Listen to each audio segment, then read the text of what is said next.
हरे कृष्णा, राधे राधे। आप सभी भक्तों का मेरे YouTube चैनल में दिल से स्वागत है। आप सभी माँ के गर्भ में पल रहे शिशु पर कान्हा जी का आशीर्वाद सदा सर्वदा बना रहे। आज आप हमारे YouTube चैनल पे श्रवण कीजिएगा गर्भ कथा, लेकिन आज आप कुछ अलग जानेंगे। आज आप जानेंगे योगिनी एकादशी व्रत के दिन सुने जाने वाले गर्भ कथा। इसीलिए आपसे विनती है कि वीडियो को पूरा देखिएगा, कि वीडियो थोड़ा लंबा होगा। पहले आप सुनेंगे योगिनी एकादशी के दिन सुने जाने वाले गर्भ कथा, उसके बाद सुनेंगे योगिनी एकादशी व्रत की कथा, और उसके बाद सुनेंगे एकादशी माता की कथा। इसलिए वीडियो थोड़ा लंबा होगा, लेकिन वीडियो को पूरा ध्यान से जरूर सुनिएगा। आधा अधूरा ज्ञान हमेशा घातक होता है। और हो सके तो वीडियो को लाइक कीजिएगा, और चैनल पर नए हैं तो चैनल को सब्सक्राइब करके साथ में बेल आइकन को ऑन कर लीजिएगा, और ज़्यादा से ज़्यादा और भी जितने प्रेग्नेंट महिलाएं हैं सबके पास शेयर कीजिएगा। आइए श्रवण करते हैं योगिनी एकादशी व्रत के दिन सुने जाने वाले गर्भ कथा। गर्भ कथा की रसपान करने के लिए गर्भवती माता एक शांत अवस्था में बैठ जाए, जहाँ बहुत ज़्यादा डिस्टर्ब ना हो, और अपने कोमलता से दोनों हाथ गर्भ पे रख ले और अपने बच्चे को धीरे से बुलाए। आओ आओ मेरे बच्चे, आज मैं तुम्हें एक ऐसी कथा की रसपान करा रही हूँ, योगिनी एकादशी व्रत की कथा।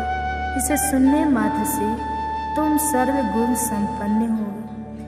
कहा जाता है कि जिन इस कथा की रसपान करने से अगर जिन माताएं की गोद नहीं भरी है, अगर ये कथा की सच्चे मन से रसपान करती हैं, तो माता तुलसी और माता लक्ष्मी भगवान विष्णु की कृपा से उनकी गोद जल्दी ही भर जाता है। और जिन माताएं के गर्भ में शिशु पल रहे हैं, अगर इस सच्चे मन से कथा की रसपान करने से उनके गर्भ में पल रहा शिशु सर्वगुण संपन्न होता है। तो आइए हम श्रवण करते हैं गर्भ कथा। प्राचीन काल की बात है, दक्षिण दिशा में एक दिव्य और संपन्न राज्य था, वर्धमानपुर। वहाँ के राजा श्रीमती थे, धर्म प्रिय, न्यायनिष्ठ और प्रजापालक। उनकी पत्नी महारानी शीलवती थी, अत्यंत पुण्यवती, धर्मपरायण और सौम्य स्वभाव की थी। परंतु एक ही दुख ने उन्हें जीवन को व्याकुल कर रखा था, उनकी कोई संतान न थी। महारानी दिन रात संतान प्राप्ति के लिए व्रत, पूजन और तप किया करती। वे नित्य तुलसी पूजन करती, नारायण की आराधना करती और अपने को भगवान के चरणों में अर्पित कर चुकी थी। किंतु वर्षों बीत गए, कोई संतति नहीं हुई।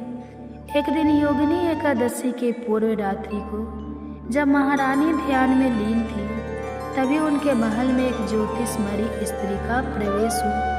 वह योगिनी स्वरूपा थी, एक सिद्ध तपस्विनी। उनका तेज इतना अद्भुत था कि संपूर्ण सभा उनका दर्शन करके नत हो गई। उन्होंने कहा, हे रानी, तुमने योगिनी एकादशी की साधना की है। अब समय आ गया है जब तुम्हें संतान रूप में प्रभु का वरदान मिलेगा। परंतु यह कोई साधारण संतान नहीं होगी, वह बालक दिव्य होगा और उसका गर्भ का स्वयं एक कथा बनेगा। तुम इस गर्भ को एक तपस्या की तरह जियोगे। महारानी की आंखों में आंसू भर आए। उन्होंने योगिनी को प्रणाम किया और कहा, माते, मैं इस पुण्य अवसर के लिए वर्षों से प्रतीक्षा कर रही थी। अगले दिन योगिनी एकादशी का व्रत था। महारानी ने विधि पूर्वक उपवास किया, रात्रि में जागरण किया और भगवान विष्णु की स्तुति करते हुए सो गई। उसी रात उन्हें स्वप्न में भगवान विष्णु के दर्शन हुए।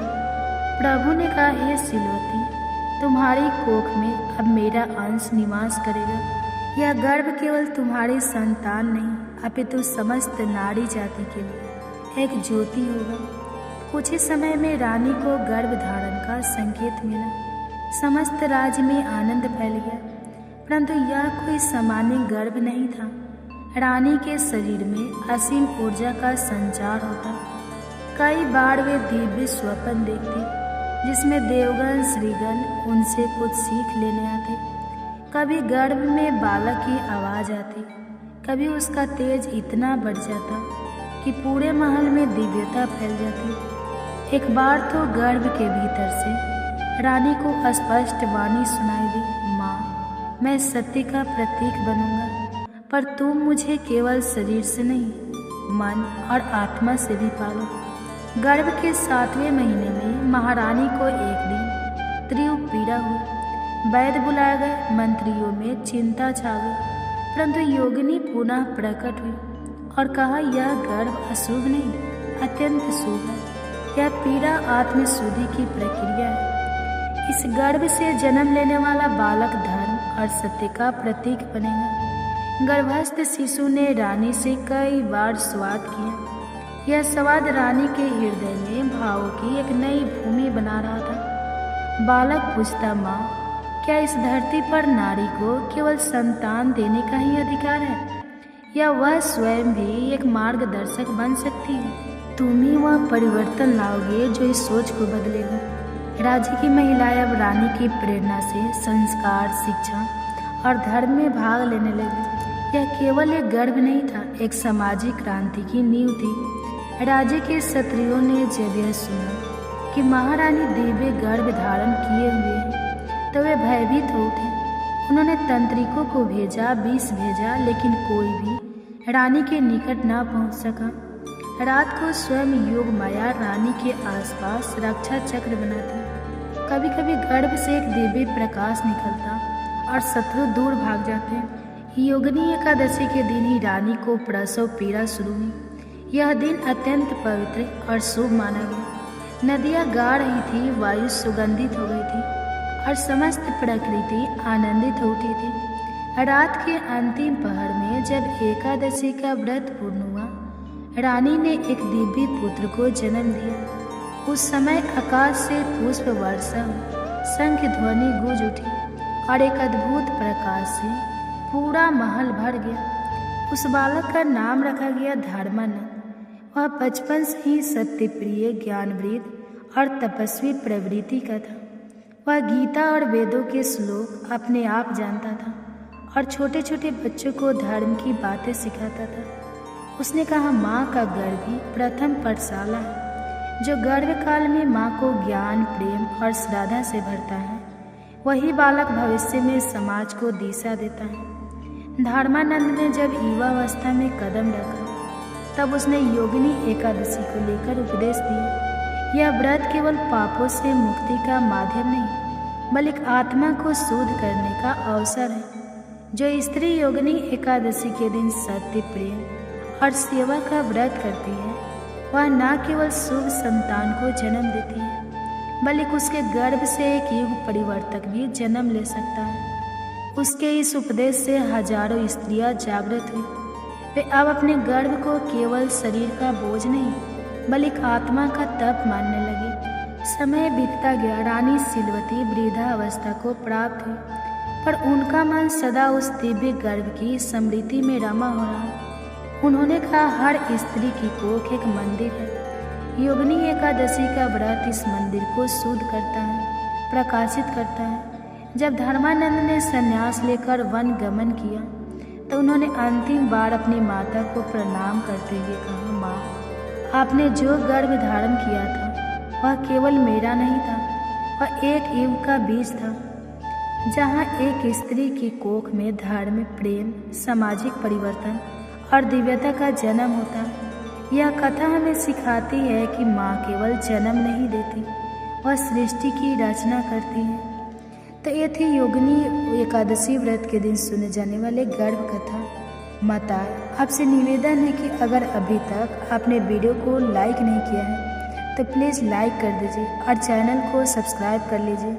और हाँ, कमेंट्स में राधे राधे जरूर से जरूर लिखिए। अब सुनिए एकादशी व्रत की कथा। आषाढ़ मास के कृष्ण पक्ष की योगिनी एकादशी की हार्दिक शुभकामनाएं। आज की इस वीडियो में आप सुनेंगे योगिनी एकादशी की व्रत कथा, एकादशी माता की कथा। कथा श्रवण करने से पहले आप वीडियो को लाइक कर दीजिए, चैनल को सब्सक्राइब कर दीजिए। तो चलिए आगे बढ़ते हैं। योगिनी का अर्थ होता है जिसने इंद्रियों को वश में कर लिया।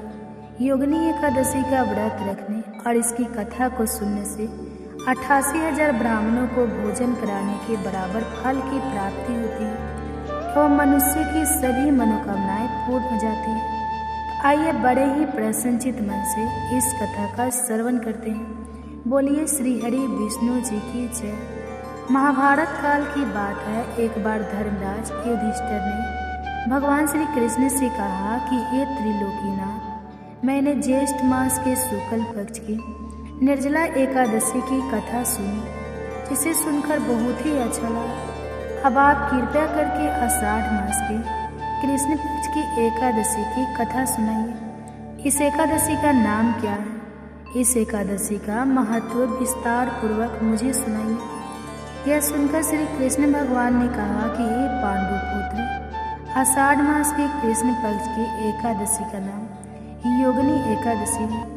इस व्रत के करने से सभी पाप नष्ट हो जाते हैं। इस व्रत को करने वाला व्यक्ति श्राप से मुक्ति पाता है। यह व्रत इस लोक में तथा परलोक में मुक्ति देने वाला है। हे धर्मराज, यह एकादशी तीनों लोकों में प्रसिद्ध है। इसके व्रत से सभी पाप नष्ट हो जाते हैं। तुम्हें मैं पुराणों में कही हुई कथा सुनाता हूँ, ध्यान पूर्वक सुनो। अलकापुरी नाम की एक नगरी थी। उस नगरी में कुबेर नाम का एक राजा राज्य करता था। राजा कुबेर परम शिव भक्त था। वह पूरी विधि विधान से रोजाना भगवान भोलेनाथ की पूजा अर्चना किया करता था।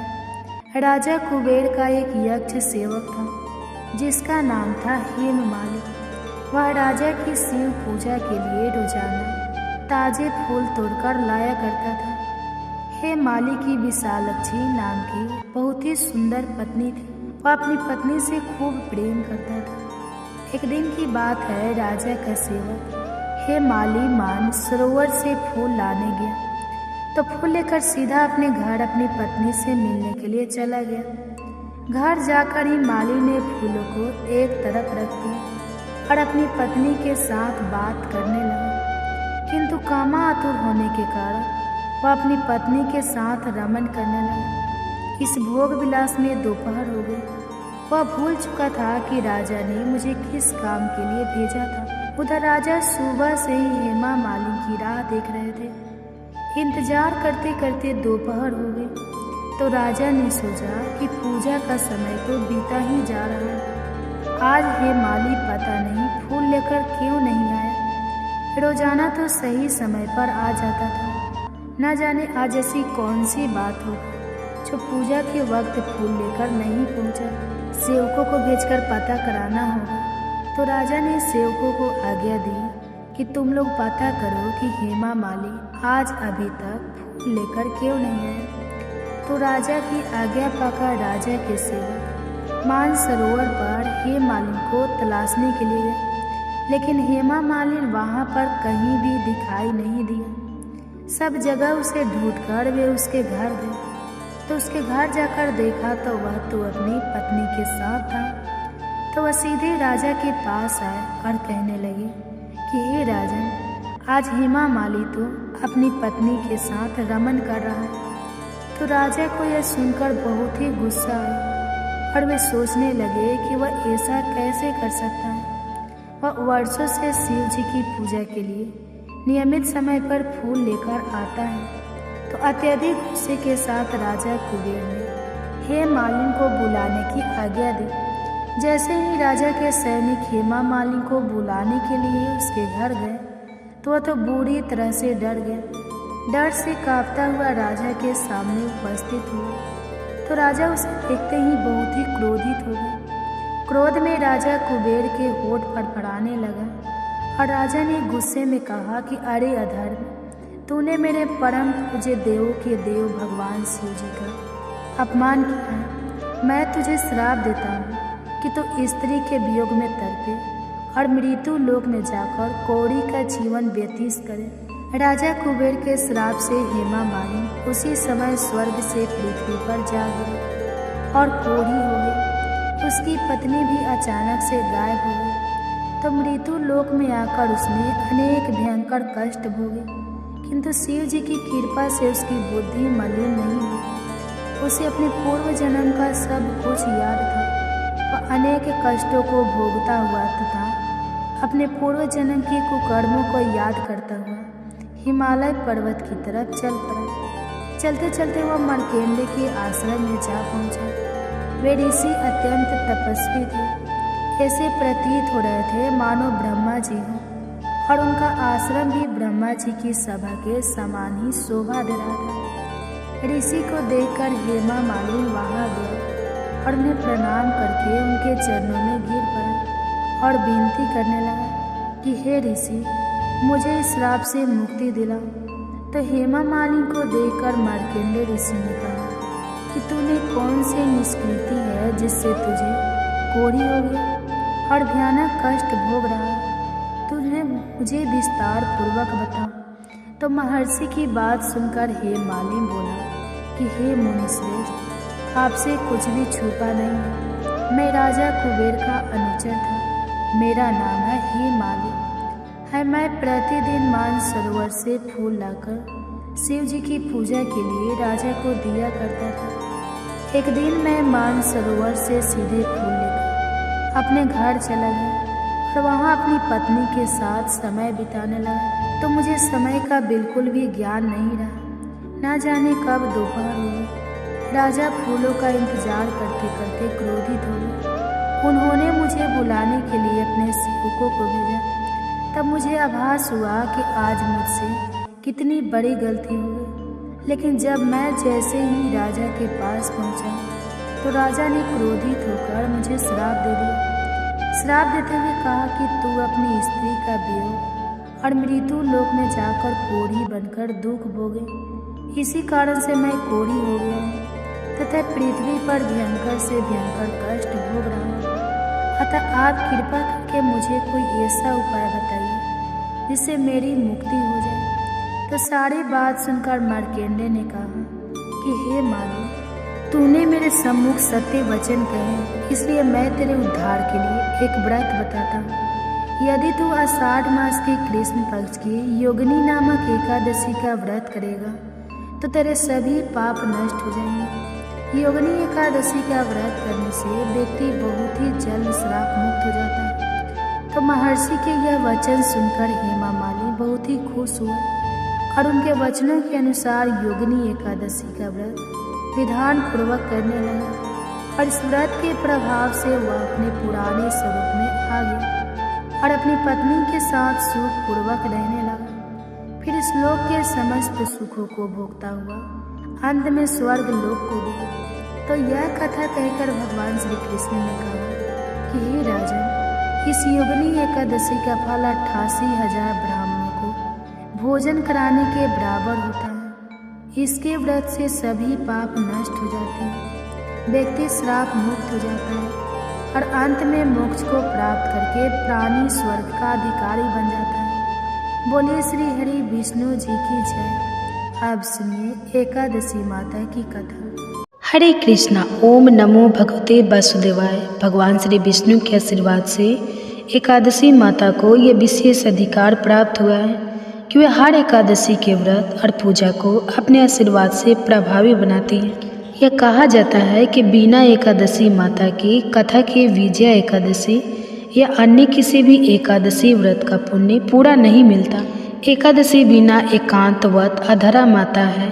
भगवान विनय का दिया आशीर्वाद दिया है कि जो व्यक्ति उनकी कथा सुनता है और श्रद्धा से उनका व्रत रखता है वह समस्त पापों से मुक्त हो जाता है। वे पापों का नाश करने के साथ साथ जीवन में शांति, सुख और सफलता भी लाते हैं। यह व्रत व्यक्ति के मानसिक और शारीरिक रोगों को दूर करके उसकी आत्मा को शुद्ध करता है और जो एकादशी माता की कथा श्रवण करता है उसे जीवन में कभी कोई कष्ट नहीं होता और भगवान विष्णु की कृपा सदैव उसके साथ रहती है। तो प्रिय श्रोताओं, आज हम सभी विजया एकादशी की पवित्र कथा सुनने से पहले एकादशी माता की पवित्र कथा की ओर बढ़ते हैं ताकि हम उनके आशीर्वाद से अपने जीवन को धन्य बना सकें। एक बार एक राज्य का राजा बहुत ही बुद्धिमान और बलशाली था। वह राजा हमेशा अपनी प्रजा का भी बहुत अच्छे से ध्यान रखता था। प्रजा भी राजा को बहुत प्रेम करती थी। राजा की 2 बेटियां थी। राजा अपनी दोनों बेटियों से बहुत स्नेह करता था। राजा की छोटी बेटी दिखने में बहुत सुंदर और आकर्षित थी और राजा की बड़ी बेटी छोटी बेटी के मुकाबले थोड़ी कम सुंदर थी।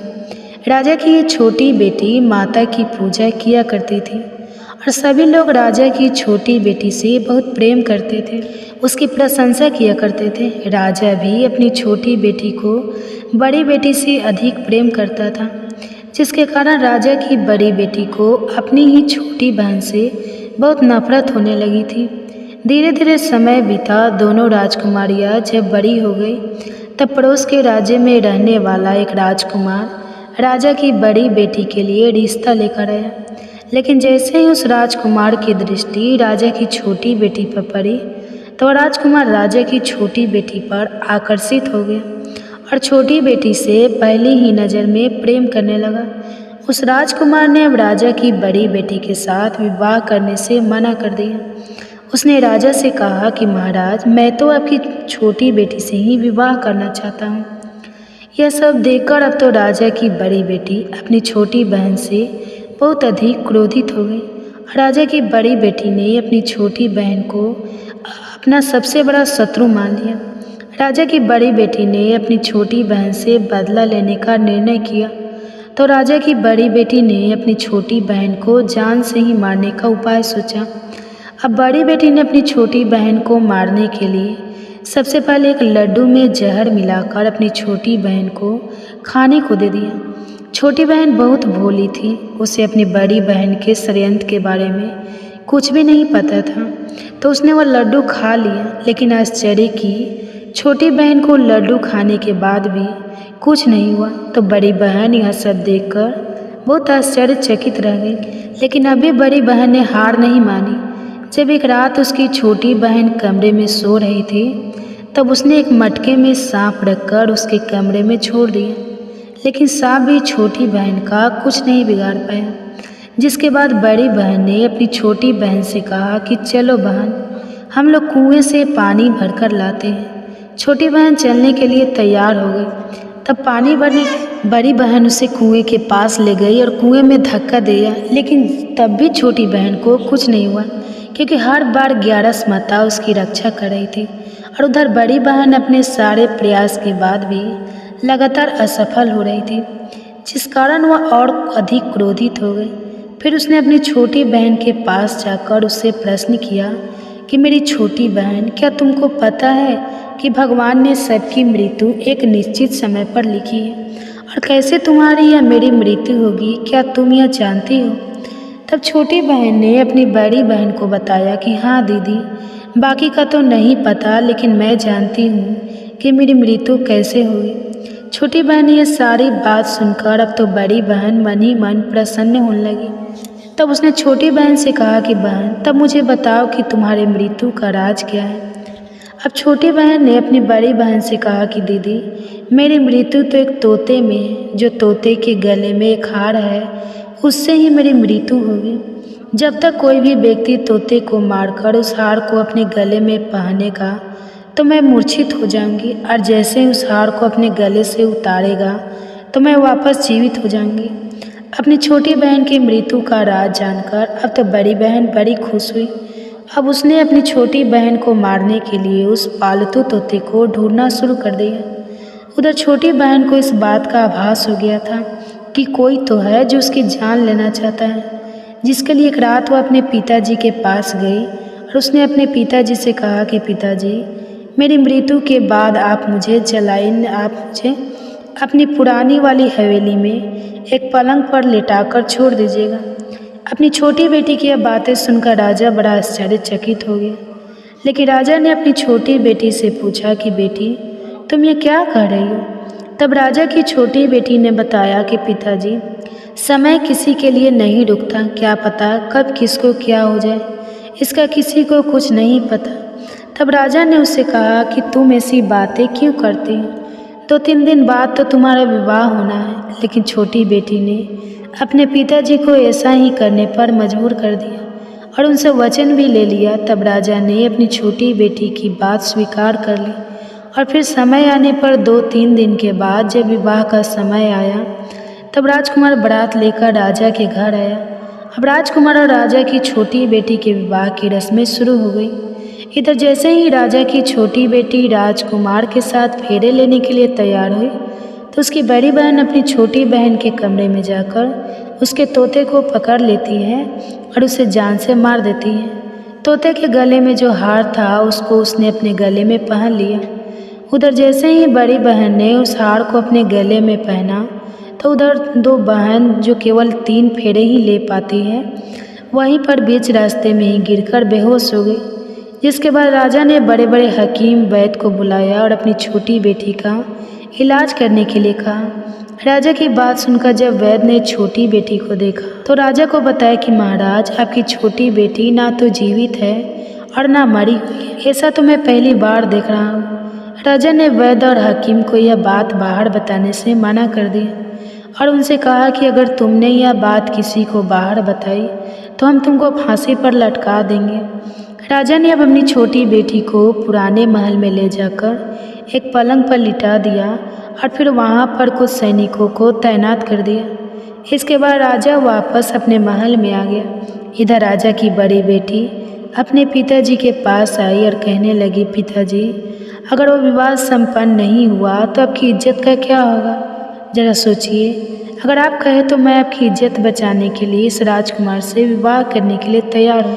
राजा अपनी बड़ी बेटी के षड्यंत्र के बारे में कुछ भी नहीं जानता था, तो उसने अपनी बड़ी बेटी की बात मान ली और तब राजा ने अपनी बड़ी बेटी को छोटी बेटी के कपड़े आभूषण आदि पहनाकर मंडप में भेज दिया ताकि किसी को इस बात का पता न चले कि विवाह छोटी बेटी के साथ नहीं बल्कि बड़ी बेटी के साथ हो रहा है।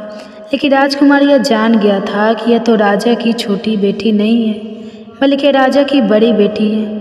अब राजकुमार ने राजा की बड़ी बेटी से विवाह करने से मना कर दिया।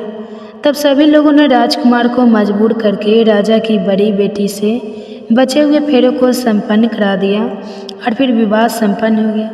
जिसके बाद राजकुमार राजा की बड़ी बेटी को अपने महल में ले गया।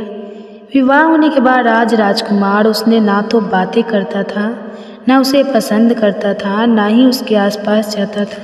राजकुमार ने तो यह फैसला भी कर लिया था कि चाहे कुछ भी हो जाए वो अपनी प्रेमिका को ढूंढ कर रहेगा और जान कर रहेगा कि उसके साथ हुआ क्या है। फिर एक दिन राजकुमार अपने घोड़े पर सवार होकर राजा के पुराने महल के पास पहुंच गया, जहां पर उसने कुछ सैनिकों को देखा। महल के पास पहुंचकर राजकुमार ने जब महल को ध्यान से देखा तो वह समझ गया कि यह तो हमारे ससुर जी का ही महल है। तब राजकुमार ने सैनिकों से पूछा कि तुम लोग यहाँ क्या कर रहे हो और इस महल के अंदर उस पलंग पर कौन लेटा है। जिसके बाद राजा के सैनिकों ने बताया कि यहाँ पर राजा की छोटी बेटी लेटी है। यह सुनकर राजकुमार को बड़ा प्रसन्न हुआ और वह तुरंत अपनी प्रेमिका के पास पहुँच गया, उसकी सेवा करने लगा। जैसे ही रात हुई तो राजा की छोटी बेटी उठकर खड़ी हो गई। अब तो राजकुमार यह सब देखकर और खुश हो गया। उसने अपनी प्रेमिका से पूछा कि तुम यहाँ क्या कर रही हो? तुम मेरे साथ मेरे घर चल कर आओ। तुमने विवाह बीच में से अधूरा क्यों छोड़ दिया? तब राजकुमारी ने राजकुमार को सारी बातें बता दी कि मेरी जान एक तोते में बसती थी और यह बात मैंने सिर्फ अपनी बड़ी बहन को बता दी थी। मुझे पता है कि उसने ही मुझे मारने का प्रयास किया है। उसके पास एक हार है जिसको वह सुबह पहन लेती है और रात को उतार कर रख देती है। जब तक वह हार को पहने रखती है तब तक मैं मूर्छित रहती हूँ और जैसे ही वह हार को उतार देती है तो मैं जीवित हो जाती हूँ। और जब तक मेरी बहन के पास वह हार रहेगा तब तक मैं ऐसे ही जीवित और मूर्छित होती रहूँगी। अगर मेरी बड़ी बहन के पास जो हार है वह मेरे हाथ लग जाए तो मैं हमेशा के लिए जीवित हो जाऊँगी। सारा रहस्य जानकर राजकुमार ने छोटी राजकुमारी के साथ ही रहने का निर्णय ले लिया और उसने अपने बचे हुए सारे फेरे उस पलंग पर लेटी हुई छोटी राजकुमारी के साथ पूरे कर लिए और अपना विवाह भी पूर्ण कर लिया और वह वहीं पर रहने लगा। देखते ही देखते समय बीतने पर कुछ दिनों में छोटी राजकुमारी गर्भवती हो गई। एक दिन राजकुमार को किसी काम से बाहर जाना पड़ा। तब राजकुमारी के पेट में बहुत तेज से दर्द उठा, जिसके बाद उसने एकादशी माता का आंगन किया। जिसके बाद वहाँ पर माँ प्रकट हुई और उन्होंने उसका प्रसव कराकर उसे प्रसव पीड़ा से मुक्ति दिलाकर एक पुत्र की प्राप्ति करवाई। और वहीं पर अचानक से तभी राजकुमार भी आ गया। राजकुमार ने ग्यारस माता को देखा तो वह आश्चर्यचकित हो गया और उसने तुरंत ग्यारस माता को प्रणाम किया। ग्यारस माता ने राजकुमार से कहा कि जब तुम्हारा पुत्र 5 वर्ष का हो जाए तब तुम अपनी पत्नी का हार इसके गले में डाल देना। देखते ही देखते राजकुमार और राजा की छोटी बेटी का पुत्र 5 वर्ष का हो गया। तो राजकुमार अपने बेटे से कहने लगा कि बेटा, मैं कुछ काम से बाहर जा रहा हूँ, तुम अपनी माता का ध्यान रखना। ऐसा कहकर वह वहाँ से चला गया। लेकिन जब राजकुमार वहाँ से बाहर जा रहा था तब बड़ी बहन के सैनिकों ने उसे देख लिया और बड़ी बहन को जाकर सारी बातें बता दी। इसके बाद बड़ी बहन ने अपनी छोटी बहन के पुत्र का अपहरण करवा लिया और उसको मरवा दिया। छोटी बेटी के पुत्र के 2 टुकड़े उसने करवा दिए। पहला टुकड़ा चक्के के पास छुपा दिया और दूसरा टुकड़ा अपने पलंग के नीचे छुपा लिया। लेकिन ग्यारस माता अपने भक्तों को किसी कष्ट में नहीं देख सकती, तो अपने भक्त का दुख दूर करने के लिए एक भिखारी का रूप धरकर बड़ी बहन के पास गए, जिसके बाद वह वहाँ पर भिक्षा मांगने लगी। तो बड़ी बहन ने अपने नौकरों से कहा कि जाकर भिक्षा दे दो। लेकिन जैसे ही नौकर ग्यारस माता को भिक्षा देने के लिए आए तो माता ने उन्हें मना कर दिया। कहने लगी कि मैं तो तुम्हारी महारानी से ही भिक्षा लूँगी। जिसके बाद बड़ी बहन खुद आकर ग्यारस माता को भिक्षा देने लगी। तब माता एक बिल्ली का रूप धारण करके उसके कमरे में चली गई और वहाँ पर छोटी बेटी के पुत्र के दोनों टुकड़ों को उन्होंने आपस में जोड़ दिया। टुकड़े जुड़ते ही वह राजकुमार वापस जीवित हो गया। तब ग्यारस माता उस नन्हे बालक को वापस लेकर आ गई। अब तक ग्यारस माता ने राजकुमार को सारा रहस्य समझा दिया था। अब राजकुमार अपने बेटे को लेकर बड़ी राजकुमारी के पास गया और कहने लगा कि अगर तुम इसका ध्यान अच्छे से रखेगी तभी मैं तुमसे बात करूँगा। अब वह नन्हा बालक बड़ी राजकुमारी के पास रहने लगा। एक दिन राजकुमारी अपने बच्चे से कहने लगा, बेटा आज तुम अपनी माँ से उनके गले का हार मांग लेना। अपने पिता की बात मानकर नन्हा राजकुमार अपनी माँ के पास गया और कहने लगा, माँ मुझे तुम्हारा हार चाहिए। यह सुनकर बड़ी राजकुमारी पहले तो बहुत क्रोधित हुई, पर उसे याद आया कि राजकुमार ने कहा था कि अगर मैं इस बच्चे का ध्यान अच्छे से रखूँगी तो ही वह मुझसे बात करेंगे। जिस कारण उसने अपने गले में पहना हुआ वह हार उस बालक को दे दिया और बालक ने वह हार तुरंत ले जाकर अपने पिता को दे दिया। तभी राजकुमार अपने बेटे को लेकर वहाँ से जाने लगा और अपनी पत्नी से कहने लगा कि मैं आज शाम को तुम्हारे साथ आकर खाना खाऊंगा। ऐसा कहकर वह अपने बेटे को लेकर वहाँ से चला गया। जिसके बाद वह सीधा राजा के पास गया और उन्हें सारी बातें सच सच बता दी। राजा अपनी बड़ी बेटी की सारी करतूतें सुनकर बहुत क्रोधित हुए। साथ ही उन्होंने अपनी ही परवरिश पर दोष भी लगाया और इसके अलावा राजकुमार को अपनी छोटी बेटी के साथ रहने के लिए आदेश दे दिए। इस प्रकार ग्यारस माता की कृपा से राजकुमार और राजा की छोटी बेटी अपने पुत्र के साथ सुखपूर्वक रहने लगे। प्रेम से बोलिए एकादशी माता की जय। सत्य के मार्ग पर चलने वाले धर्मराज युधिष्ठिर के हृदय में एक बार जिज्ञासा उठी। मनी मन स्मरण करने लगे, हे जनार्दन, कौन सा व्रत सभी पापों का नाश करने वाला है? कौन सा उपवास जन्म जन्मांतर के बंधनों को काट सकता है और किस व्रत को करने से शत्रुओं पर विजय मिलती है? युधिष्ठिर महाराज के मन में उठे इस प्रश्न का उत्तर देने स्वयं भगवान श्री कृष्ण द्वारिका से धर्मराज युधिष्ठिर के महल की ओर प्रस्थान करें। गर्भ संस्कार की चमत्कारी कहानी आप अपने गर्भ में पल रहे शिशु को सुनाएंगे। प्रहलाद की कहानी तो आपने सुनी ही होगी। प्रहलाद की कहानी से ही जुड़ी एक और भी बहुत ही प्रेरणादायक कथा, जिसे सुनने मात्र से जिन माताएं की गोद अभी तक नहीं भरी है, अगर कहा जाता है कि अगर इस कथा की रसपान करते हैं तो उनकी गोद जल्दी ही भगवान विष्णु की कृपा से भर जाता है। और जिन माताएं के गर्भ में शिशु पल रहा है, कहा जाता है कि कथा की श्रवण करने से गर्भ में पल रहा शिशु तेजस्वी, बुद्धिमान और सद्गुण संपन्न पैदा होते हैं। तो क्यों ना हम सब मिलकर अपने बच्चे की दिव्य मंगल की कामना करने के लिए इस कथा की श्रवण करें। माताएं एवं बहनें, आपसे अनुरोध है, वीडियो शुरू करने से पहले आपसे हाथ जोड़कर विनती है कि प्लीज़ आप हमारे वीडियो को लाइक कीजिए और चैनल पर नए हैं तो चैनल को सब्सक्राइब कर लीजिए और साथ ही बेल आइकन को ऑन कर लीजिए, ताकि ऐसे ही वीडियो के नोटिफिकेशन आप सभी के पास सबसे पहले पहुंचे। इतनी वैदिक शास्त्रों से कहानियाँ लेकर आते हैं, क्या आपको अच्छा नहीं लगता? कभी हमारे चैनल को सब्सक्राइब करना भूल जाते हैं, तो कभी आप वीडियो को लाइक करना भूल जाते हैं। तो प्लीज़ आपसे विनती है कि वीडियो में आगे बढ़ने से पहले आप हमारे वीडियो को लाइक कीजिए, चैनल को सब्सक्राइब कीजिए और हो सके तो और भी माताएं के पास शेयर कीजिए। तो चलिए रसपान करते हैं गर्भ संस्कार की चमत्कारी कहानी, जिसे गर्भावस्था में हर माँ को जरूर श्रवण करना चाहिए। इसके लिए माँ एक शांत अवस्था में बैठ जाए, जहाँ बहुत ज़्यादा डिस्टर्ब ना हो, और कोमलता से अपने दोनों हाथ गर्भ पे रख ले और अपने बच्चे को धीरे से बुलाए, आओ मेरे बच्चे, आज मैं तुम्हें एक ऐसी गर्भ कथा की रसपान करा रही हूँ जिससे सुनने मात्र से तुम तेजस्वी और बुद्धिमान पैदा होंगे। पुरातन काल की बात है। दैत्य गणों के बीच एक प्रतापी असुर राजा रहता था, विरोचन प्रभ। वह बलवान, निडर और ब्रह्मा से वर प्राप्त था, लेकिन उसका मन परमेश्वर से विमुख था। वह सभी ऋषियों मुनियों को तिरस्कार करता, यज्ञों को भंग करता और धर्म के मार्ग को रोकने का प्रयास करता था।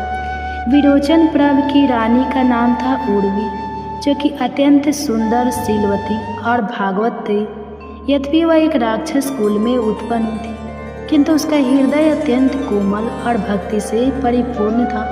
वह प्रतिदिन गुप्त रूप से भगवान नारायण का ध्यान करती, तुलसी दल चढ़ाती और नारायण मंत्रों का जप करती। एक बार रात्रि को उसने एक दिव्य स्वप्न देखा। श्री हरि ने स्वयं प्रकट होकर कहा, उर्वी, तेरे गर्भ से एक दिव्य बालक जन्म लेगा, जो मेरे परम भक्तों में गिना जाएगा। उसे कोई राक्षस, कोई अग्नि, कोई अस्त्र शस्त्र हानि नहीं पहुंचा सकेगा। उर्वी का गर्भवती होना पूरे असुर कुल में हर्ष का विषय बना। राजा विरोचन प्रभ ने बड़े आयोजन करवाए, किंतु उर्वी जानती थी कि यह कोई साधारण बालक नहीं, अपितु ईश्वर का भेजा गया दिव्य प्राणी है।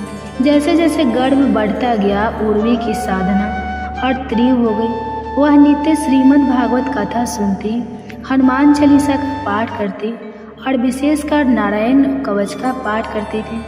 यह सब कुछ वह एकांत में करती, क्योंकि राजा को भागवत धर्म से चिढ़ थी। परम आश्चर्य की बात यह थी कि गर्भस्थ बालक को जब जब माँ नारायण मंत्र सुनाती, वह गर्भ में हिलने लगता, जैसे प्रसन्न होकर नृत्य कर रहा हो। ऋषि नारद जी को यह ज्ञात हुआ। वे एक दिन उर्वी के सामने प्रकट हुए और बोले, हे देवी, तू धन्य है। यह बालक एक नया प्रहलाद बनेगा। मैं स्वयं इसके गर्भ में रहते हुए श्री विष्णु के नाम की महिमा गाऊंगा। नारद जी ने 7 दिन तक उर्वी के गर्भ में बालक के लिए नारायण की कथाएं सुनाई। गर्भस्थ बालक उन सभी को आत्मसात करता रहा। सावन के शुक्ल पक्ष की नवमी तिथि थी। पूर्णिमा के समीप की रात्रि में आकाश से विचित्र प्रकाश फैला। जैसे ही रात्रि के अंतिम पहर में चंद्रमा अपनी पूर्व कला में था, उर्वी ने एक दिव्य बालक को जन्म दिया। बालक की आंखें गहराई से चमकती थी, जैसे उसमें ब्रह्मांड की झलक हो। उसकी त्वचा तेजोमय थी। राजा ने उसका नाम रखा विराज, किंतु उर्वी मन ही मन उसे नारायण दास कहती। बालक की गर्भावस्था से ही अद्भुत लीलाएं प्रकट होने लगी। वह अपने पिता से कहने पर भी क्रूर कार्य नहीं करता। किसी को चोट पहुंचाना तो दूर, वह चींटी तक को नहीं मारता था। वह प्रतिदिन अकेले बैठकर ध्यान करता, ओम नमो नारायण। राजा को यह सब देखकर चिंता होने लगी। उसने सोचा, कहीं यह भी प्रहलाद की तरह अपने कुल का विनाश न कर। विराज की भक्ति दिन प्रतिदिन बढ़ती जा रही थी। एक दिन उसने अपने पिता की राजसभा में कह दिया, धर्म ही राजा की सबसे बड़ी ताकत होती है। जो ईश्वर की सेवा नहीं करता वह अतः पतन को प्राप्त होता है। विरोचन प्रभ क्रोधित हुआ, क्या तू भी प्रहलाद बनेगा? क्या तू भी अपने पिता की अवहेलना करेगा? उसने बालक को दंड स्वरूप एक अंधेरे काल कोठरी में डाल दिया, किंतु वही काल कोठरी श्री हरि की कृपा से एक तपोभूमि बन गई। बालक वहीं बैठा श्रीमद् भागवत का पाठ करता, कीर्तन करता और अंदर ध्यान हो जाता। राजा ने उसे मारने के लिए अनेक प्रयास किए। विष दिया, हाथी के पैरों के नीचे रखवाया, सर्पों से डसवाया, लेकिन हर बार कोई अदृश्य शक्ति उसकी रक्षा कर लेती। एक दिन स्वयं श्री हरि विष्णु एक ब्रह्मचारी के रूप में प्रकट हुए और बालक को आशीर्वाद दिया, वत्स तू मेरी भक्ति का दीप है, तू जहाँ रहेगा वहाँ धर्म की विजय होगी। राजा ने जब देखा कि उसका पुत्र ईश्वर का सेवक बन गया है तो उसने उसे मारने के लिए युद्ध की घोषणा कर दी। बालक ने युद्ध नहीं किया, केवल ध्यान दिया। तब अचानक आकाश से एक विशाल सिंह नाद हुआ। नरसिंह भगवान का प्रकट रूप जो कभी प्रहलाद की रक्षा को आया था फिर से प्रकट हुआ। वह रूप अत्यंत उग्र था, परंतु उसके सामने खड़े बालक को देख वह सौम्य हो गई। उसने विरोचन प्रभु को चेताया, त्याग दो अहंकार, यह पुत्र तुझे धर्म का मार्ग दिखाने आया है। विरोचन प्रभु भयभीत होकर चरणों में गिर गया। बालक विराज ने अपने पिता को क्षमा किया और कहा, पिता जिस दिन आप अपने हृदय में ईश्वर को स्थान देंगे वही मेरा विजय दिवस होगा। विराज बड़ा होकर सन्यासी बना, अपने राजपाट ठुकराकर पर्वतों में आश्रम बनाया। वहाँ वह भक्ति, धर्म और सेवा का प्रचार करता। उसकी माताजी उर्वी ने अंत समय में उससे कहा, वत्स तूने मेरे गर्भ को पवित्र किया। मैं धन्य हूँ कि तुझे मुझे तेरे जैसे पुत्र की माता बनने का सौभाग्य मिला। विराज ने कई असुरों को धर्म पथ पर लाया और प्रहलाद की भांति युगों तक स्मरण किया जाने वाला संत बना।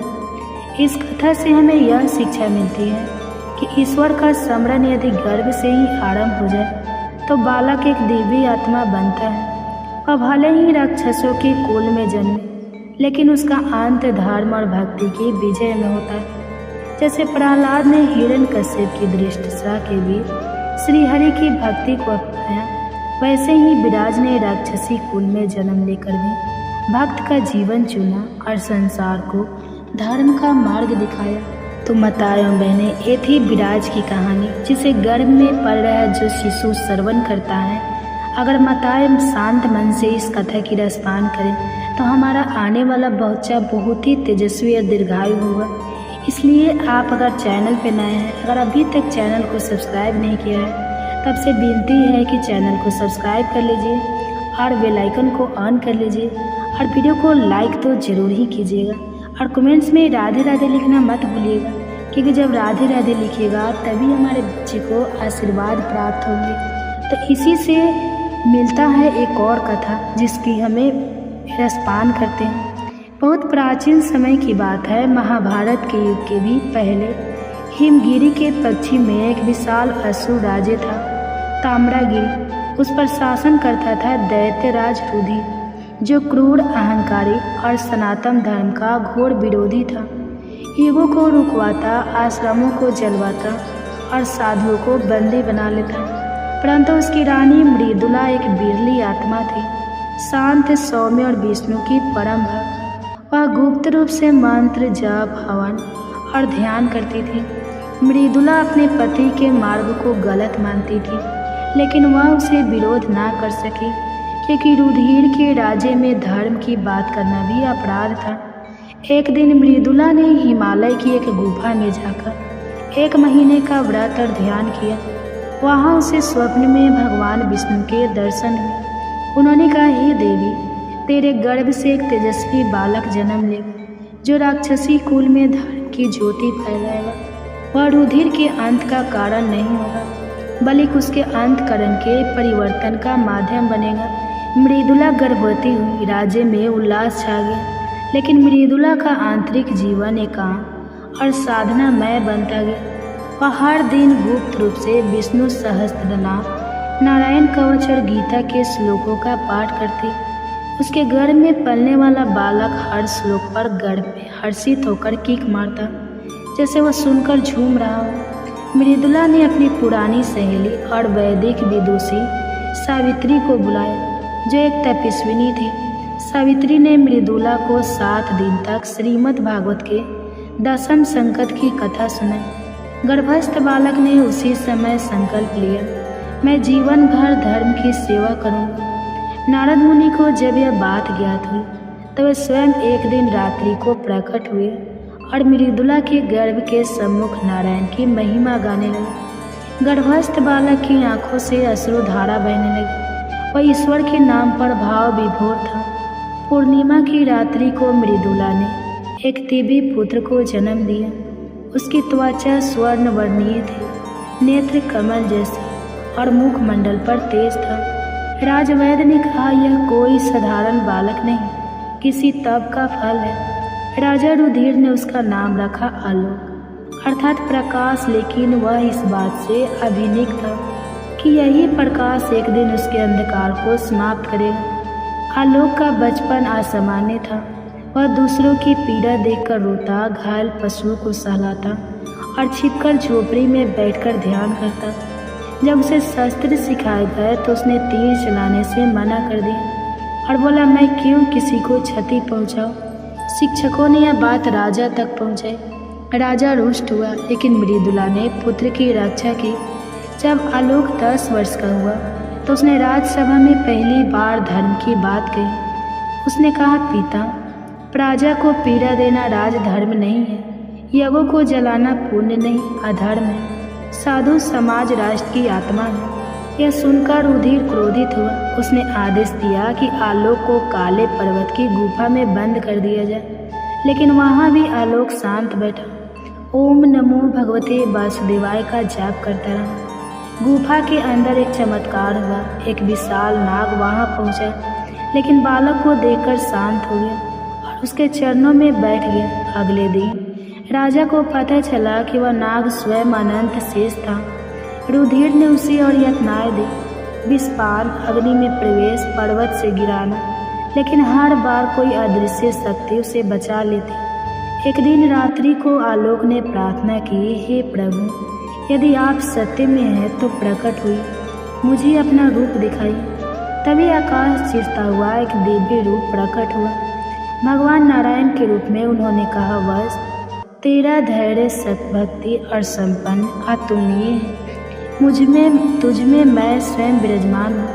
अब समय है कि तू सत्य को स्थापित कर, पर युद्ध नहीं, करुणा से।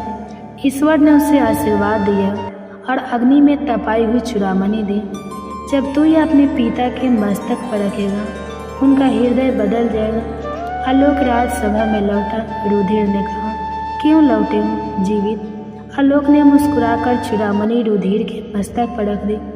अगले ही क्षण रुधिर के नेत्रों से आंसू बहने लगे। एक जीवन का पाप, अहंकार और अज्ञान जैसे धुल गया। रुधिर फर्श पर गिर गया और बोला, वश तूने मेरा पूर्ण जन्म किया है। मैं अधर्म की आग में जल रहा था, तूने मुझे शीतल किया। तब रुधिर ने राजपाट त्यागा और हिमालय चला गया। आलोक ने तामगिरी पर धर्म का राज्य स्थापित किया।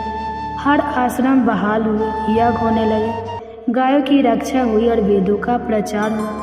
आलोक ने अपने राज्य को धर्म की प्रयोग भूमि बना दिया। वह स्वयं एक धर्म गुरु बना। राजपाट की सत्ता उसने मंत्रियों को दी, लेकिन वह स्वयं ग्राम ग्राम जाकर धर्म, शिक्षा और सेवा का कार्य करता रहा। उसने गौशालाएं, आश्रम, अनाथ आश्रय और शिक्षा के लिए गुरुकुल स्थापित किए। आलोक का नाम संपूर्ण भारतवर्ष में फैल गया। ऋषि मुनियों ने उसे नव प्रहलाद की संज्ञा दी और कहा, प्रहलाद ने राक्षस का अंत कराया था, लेकिन आलोक ने राक्षसी वृत्तियों का अंत कराया। आलोक की कथा हमें यह सिखाती है कि गर्भकाल में की गई भक्ति और साधना बालक के जीवन का मार्ग तय करती है। एक माँ की तपस्या और ईश्वर के प्रति समर्पण एक पूरे राज्य को धर्म में परिवर्तित कर सकती है। यह कथा एक प्रेरणा है। धर्म की रक्षा केवल शास्त्रों से नहीं, शास्त्रों और प्रेम से भी होती है। गर्भ कथा। अगर ये कथाएं आपको अच्छी लगेगी तो वीडियो को लाइक कीजिए और कमेंट बॉक्स में हरे कृष्णा जरूर लिखिए। और हमारे चैनल पे नए हैं और हमारी आवाज़ आज पहली बार सुन रहे हैं तो हमारे चैनल को सब्सक्राइब करके बेल आइकन को ऑन कीजिए, ताकि ऐसे ही वीडियो की नोटिफिकेशन सबसे पहले आपके पास पहुँचे। तो चलिए आइए श्रवण करते हैं गर्भ कथा, जिसे प्रेगनेंसी में हर गर्भवती माता को जरूर श्रवण करना चाहिए। कहते हैं कि व्यक्ति योगिया के साथ योगी और भोगियों के साथ भोगी बन जाता है। व्यक्ति को जीवन के अंतिम राहों में उसे कौन सी गति मिलेगी, यह भी उसकी संगति पर ही निर्भर करता है। संगति का जीवन में बहुत गहरा प्रभाव पड़ता है। संगति से मनुष्य जहाँ महान बनता है, वहीं बुरी संगति से उसका पार्टनर भी हो जाता है। और आज संतान को ऐसे ही एक प्रेरक प्रसंग के बारे में सुनाए, जो उसे बताएगी कि जीवन में अच्छा साथ होने का कितना ज़्यादा फायदा होता है। आइए कथा को प्रारंभ करें। सभी माताएं शांत भाव से बैठ जाए, अपने दोनों हाथ अपने गर्भ पर रख लें, कोमलता से अपनी आंखें बंद कर लें और अपनी संतान से कहे, आओ मेरे बच्चे, मैं तुम्हें एक कथा सुनाती हूँ। एक बार की बात है, राजकुमार को तोता पालने का मन किया। राजा को बताया गया। तब राजा ने अपने मंत्रियों से कहा, मंत्रीवर, राजकुमार को एक तोता पालने का मन है, जाकर आज शाम तक ही कहानी से तोता लेकर आओ। तोता एकदम से तो कहानी मिलता नहीं था, इसलिए मंत्री एक संत के पास गए और कहा, भगवान, राजा साहब एक तोता लेने की जिद कर रहे हैं, आप अपना तोता दे दो तो बड़ी कृपा होगी। संत ने कहा, ठीक है, ले लो। राजा ने सोने के पिंजरे में बड़े स्नेह से तोता की सुख सुविधा का प्रबंध किया। तो तब ब्रह्मा मुहूर्त में बोलने लगा तोता, जय श्री राम, ओम तत्सव, ओम तत्सव। उठो राजा, उठो महारानी, दुर्लभ मानव तन मिला है, यह सोने के लिए नहीं है, भजन करने को मिला है। राजा परिवार बड़े सवेरे उठकर उसकी बातें सुना करता था। राजा कहते थे कि तोता क्या मिला, हमें तो एकांत ही मिल गया। पर हर जीव की एक निश्चित आयु होती है। एक दिन वह तोता मर गया। राजा, रानी, राज परिवार और पूरे राज्य में हफ्तों तक शोक मनाया गया, झंडा झुका दिया गया। किसी प्रकार राज परिवार ने शोक का वर्णन किया और राजकाज पे पुनः गए। राजा साहब ने कहा, मंत्रीवर, खाली पिंजरा सूना लगता है, एक और तोता की व्यवस्था की जाए। मंत्री ने इधर उधर देखा, एक कसाई के यहाँ वैसा ही बहुत तोता पिंजरे में टंगा देखा। मंत्री ने कहा कि राजा साहब चाहते हैं कि यह तोता उन्हें मिले। तब कसाई ने बोला कि ठीक है। कसाई वाला तोता राजा के पिंजरे में पहुँच गया। राज परिवार बहुत प्रसन्न था। सबको लगा कि वही तोता जीवित होकर चला आया है। दोनों की नासिक, पंख, आकर, चितवन सब एक जैसे थे। लेकिन बड़े सवेरे तू तो इस प्रकार राजा को बुलाने लगा जैसे वह कसाई अपने नौकरों को उठाता था। उठ हरामी के बच्चे, पढ़ा हुआ है साला, एक दो चप्पल की लगाऊंगी तभी समझ आएगी।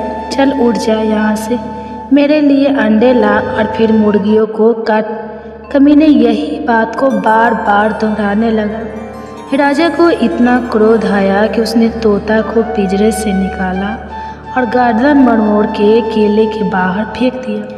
मेरे बच्चे वे दोनों तोता सेज भाई थे, पर एक ही गर्दन मरोड़ दी गई तो दूसरे के लिए झंडा झुका दिए गए।